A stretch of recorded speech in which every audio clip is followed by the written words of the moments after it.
ষড়যন্ত্রের জালে আজকে কিন্তু আটকে পড়ে গেছে। বাংলাদেশের গণতন্ত্র আজকে ষড়যন্ত্রের জালে আটকে পড়ে যাচ্ছে। আমি যারা আজকের গত বছর এই আগস্টে ফ্যাসিস্টকে যারা উৎখাত করে বাংলাদেশের গণতন্ত্র যারা ফিরিয়ে এনেছিলেন, আমি তাদের উদ্দেশ্যে বলতে চাই, গত সম্প্রতি আপনারা জানেন আমাদের প্রিয় নেতা তারেক রহমান সাহেব গত 10 মাস যাবত এই বাংলাদেশের রাজনীতিতে যখন যেটা ঘটেছে, এই সরকার এবং যারা রাজনীতিবিদ সকল ক্ষেত্রে উনি সমর্থন দিয়ে গিয়েছে। কিন্তু উনি অনেক ধৈর্যের পরিচয় দিয়েছে।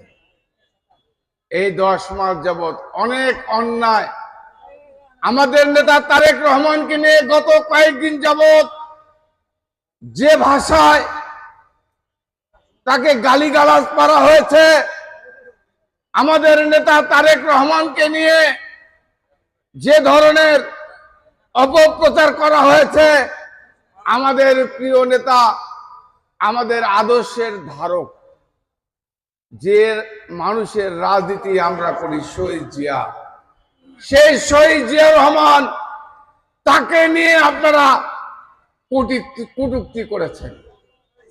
আমাদের নেত্রী বেগম খালেদা জিয়া বাংলাদেশের গণতন্ত্রের যিনি মা, দেশ নেত্রী, বাংলাদেশের প্রথম মহিলা প্রধানমন্ত্রী, তাকে নিয়েও আপনারা খারাপ কটূক্তি করেছেন।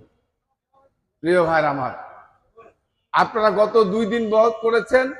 এখন দেখেন, মৌচাকের জালে যদি ঢিল দেওয়া যায় তাহলে কি হয়? সারা বাংলাদেশে এখন ছাত্র, যুবক, সকল শ্রেণীর মানুষ আজকে ক্ষেপে উঠেছে, জেগে উঠেছে। আপনাদের এই অন্যায় অবিচারের বিরুদ্ধে বাংলাদেশের মানুষ ক্ষেপে উঠেছে। আমি আপনাদের বলতে চাই, এনসিপির ভাইরা, জামাত ইসলামের ভাইরা, আমি বিএনপির একজন কর্মী হিসেবে বলতে চাই, এই 3 পার্টি মিলেই কিন্তু ফ্যাসিস্টকে আমরা উৎখাত করেছি। আজকে আমরা আমাদের মধ্যে কি এমন হলো যার জন্য আপনারা আমাদেরকে, আমাদের নেতাকে, আমাদের দলের নেত্রীকে, আমাদেরকে আপনারা ইনসাল্ট করছেন, তিরস্কার করছেন? এটা কি ভালো হচ্ছে? আজকে দেখেন, আজকে কি হলো গোপালগঞ্জ, আপনারা মিটিং করতে গেলেন, গোপালগঞ্জে মিটিং করতে গিয়ে আওয়ামী লীগ, স্বৈরাচার, ফ্যাসিস্ট, নিষিদ্ধ পার্টি, তাদের দ্বারা আপনারা আক্রান্ত হয়েছেন। আমরা এই ঘটনার নিন্দা জানাই। এই ঘটনার সঙ্গে যারা জড়িত তাদেরকে গ্রেফতার করতে হবে। আমরা প্রশাসনকে বলতে চাই, এনসিপির নেতাদেরকে যারা হামলা করেছে, এনসিপির নেতাদেরকে যারা আক্রমণ করেছে, এই ঘটনা আমরা নাটোরের জনগণের পক্ষ থেকে নিন্দা জানাই। তাদের আক্রমণ যারা করেছে তাদেরকে গ্রেফতার করতে হবে অতি শীঘ্র। আমরা চাই